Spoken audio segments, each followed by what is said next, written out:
Vamos lá, né? Vamos para mais um vídeo da nossa série de vídeos a respeito da escravidão no Brasil colonial, né? Se eu não me engano, esse é o terceiro vídeo de 4. Então estamos no penúltimo vídeo. Segura aí que já tá acabando. Eu sei que são vídeos longos, né? Mais extensos, mas como eu disse, cara, não tem como falar desse tema em 5 minutos, em 10 minutos. Não tem, esquece, não tem como. Então, pra você que caiu de paraquedas, não tá entendendo nada, esse vídeo aqui é uma série de 4 vídeos. O primeiro vídeo eu falei um pouco ali da introdução da escravidão em si, nessa questão do continente africano, né, alguns religiosos e teóricos, como eles pensavam o continente africano e como isso se refletiu na questão da escravidão, certo? Já o segundo vídeo eu falei da escravidão em si, no Brasil colonial, né, e também essa questão dos números, né? Vocês sabem que foram mais de 360 mil pessoas, né, chegando aqui do continente africano para o Brasil, chegando no Brasil. Então, assim, parece que é pouco, mas não é, é muita gente. Isso porque são apenas estimativas. E nesse vídeo vamos falar da igreja, né, a igreja católica e a questão da escravidão, da catequização e tudo mais. A igreja católica esteve intimamente ligada, né, caminhou junto ali com a questão da escravidão. Até porque ela estava sendo beneficiada com esse sistema altamente destrutivo. Eu tô entregando muita coisa bacana pra vocês, tá? Então vale a pena me dar essa moral de conferir, deixar o like, compartilhar, aquela coisa toda que você já sabe o que fazer, não preciso nem dizer. Vamos começar o nosso vídeo sem muita enrolação. Pegue a sua aguinha, né? Pegue o seu biscoitinho, o seu suco. Eu, pelo menos, não vou poder comer nesse vídeo, né? Não vou porque, pô, não vai ficar legal, não vai ficar uma estética bonita, eu com a boca lotada de biscoito falando pra você, né? Não vai ficar legal. Mas você que tá do outro lado pode se dar esse luxo de assistir esse vídeo aqui comendo uma pipoquinha, comendo um biscoito. Até porque isso aqui é absolutamente cinema, entende? Então vale a pena você ficar confortável e me acompanhar nessa série de vídeos. Beleza? Então já falei demais e vamos partir para o conteúdo. E garanto que eu vou tentar, né, resumir ao máximo, até porque esse vídeo é um pouquinho mais curtinho do que os outros. Então fica aí, sem muita impaciência, sem muita ansiedade. Beleza? Então sem muita enrolação, vamos partir para o vídeo. Vamos lá.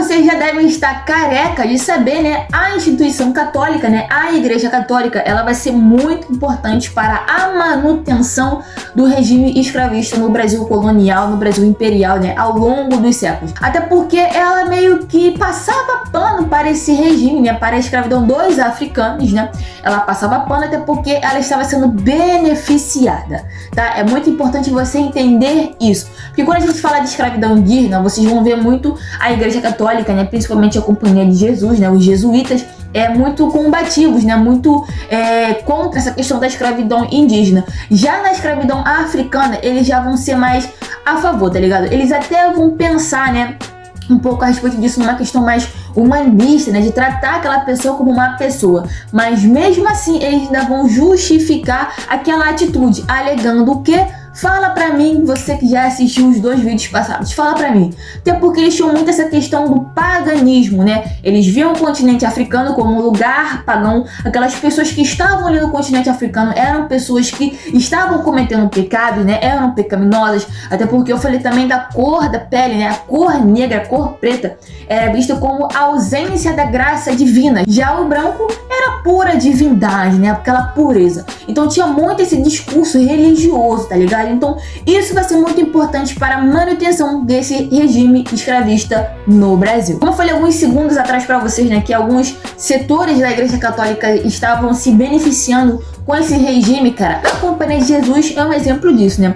A Companhia de Jesus, né, os jesuítas, né, que chegaram logo aqui no início da colonização, eles vão ser os maiores, né, detentores aí de engenhos de açúcar, né, no iniciozinho ali da colonização. Para vocês terem ideia, né, eles tinham 6 engenhos. E quem trabalhava nesses engenhos de açúcar? Quem? Mão de obra escravizada, principalmente os africanos. E outra parada que mexe com a religião, né, e que vai dar, assim, uma das principais bases para justificar esse sistema escravista naquele momento, principalmente a escravidão africana, vai ser a maldição de Cã. Basicamente, a maldição de Cã vai ser mais uma pegada religiosa, né? Cã era filho de Noé. Noé, da Arca de Noé, dos bichinhos, do dilúvio, é essa galera aí. Então Cã era filho de Noé, só que Noé, um belo dia, tinha chapado todas, acabou ficando bêbado e acabou tirando sua roupinha, então acabou ficando nu, peladão, tá ligado? E aí Cã, vendo aquilo ali, achou graça, riu do seu pai. Mas aquilo naquela época era uma tremenda falta de respeito, tá ligado? Era uma grande falta de respeito. E Noé, quando soube, tá ligado, que Cã tinha feito aquilo, né, tinha zombado da sua nudez, ele simplesmente tacou-lhe uma maldição em cima dele. Não em cima dele especificamente, mas sobre os seus descendentes. A descendência de Cã estaria amaldiçoada. Então beleza, né? Então depois aí que a galera chegou, passou o dilúvio e tudo mais, né? Tem essa questão do povoamento da terra novamente. E as teorias vão dizer que os descendentes de Cã teriam sido a galera que tinha povoado a África, até porque os filhos de Noé se espalharam pelo mundo. Então Cã foi mais para a região da África. Então basicamente os descendentes de Cã seriam os africanos, né? E depois os dois irmãos, que depois eu esqueci o nome, que depois eu coloco aí, tinha dado origem ao continente asiático e ao continente europeu, ou seja, os superiores, principalmente o europeu, né, que era visto assim como uma população extremamente inteligente, acima, né, à frente do seu tempo, tá ligado? Eu vou até parar pra beber uma água, sabe? Porque isso aí, gente, é pura maluquice e vocês vão entender o porquê. E como eu falei pra vocês, né, os descendentes de Cã foram amaldiçoados, né? Então automaticamente entende-se que, naquela época, que o continente africano, já que teria vindo de Cã, seria extremamente amaldiçoado, né? Aquela população, aquele continente como um todo, era uma terra pagã, amaldiçoada, sem a graça de Deus. Então, eram pessoas inferiores, eram povos, culturas extremamente inferiores à outra, principalmente a europeia.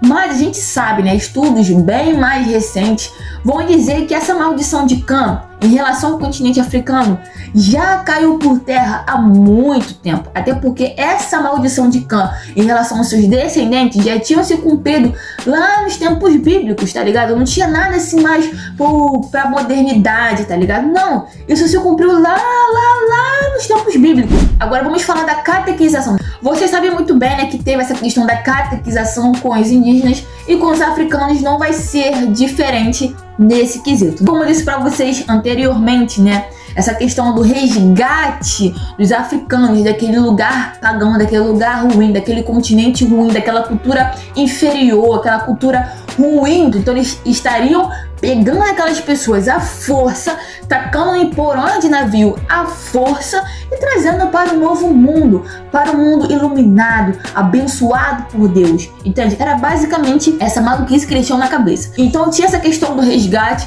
também tinha essa questão do batismo, né? As pessoas, muitas eram batizadas lá no continente africano mesmo, né? Antes de vir para o Brasil, antes de chegar aqui no Brasil e ser batizadas, mas tinham pessoas que eram batizadas quando chegavam aqui.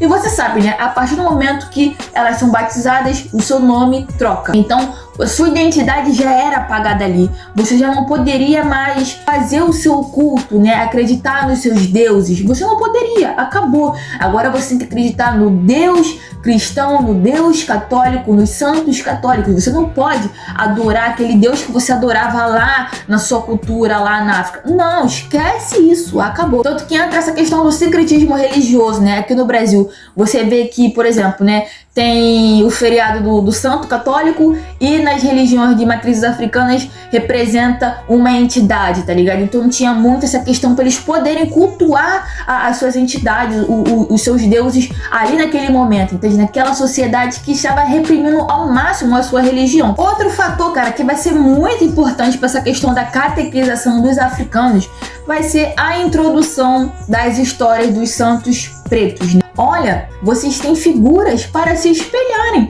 Pessoas que saíram daquele continente pagão, que se converteram ao cristianismo, né? Melhor dizendo, ao catolicismo. Agora estão vivendo uma vida católica, seguiram uma fé católica e agora são exemplos de vida que vocês deveriam seguir também, entende?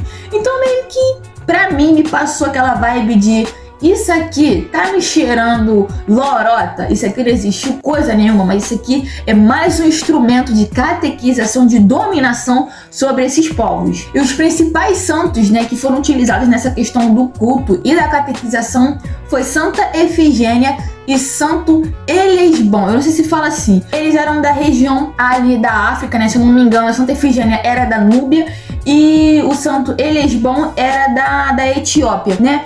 E eles se converteram, né, à fé católica e tudo mais, começaram a seguir uma vida ali da fé cristã e foram figuras também de milagres, né? Então foram formados santos, né, logo após isso. Então eles foram utilizados como uma forma, né, queiram ou não, de uma dominação sobre esses povos, entende? Porque basicamente eles vão usar esses dois como exemplo de vida, que eles deveriam seguir, entende? Abandonar aquela cultura, aquele culto, aqueles deuses que eles cultuavam lá no continente africano, e agora você deve cultuar esses dois, entende? Que olha só, exemplos para você cultuar aqui no Brasil. E uma parada que me chamou muita atenção foi que eles também falavam muito de Jesus, né? O exemplo de Jesus, né? Do mártir de Jesus e tudo mais. Que Jesus sofreu, né? Para levar o pecado do mundo e tudo mais. Que Jesus foi chicoteado, foi maltratado. Para tentar dizer o quê? Olha, Jesus sofreu.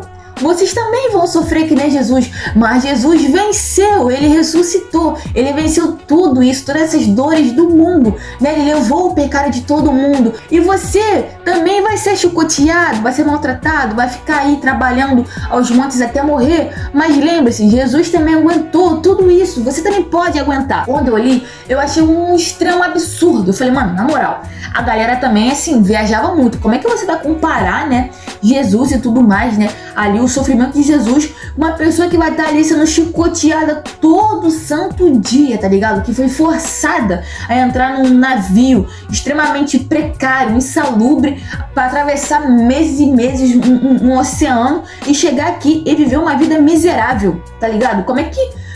Sabe, não dá pra entender, não dá pra entender a cabeça da galera, mas naquele momento, naquele contexto, naquela sociedade...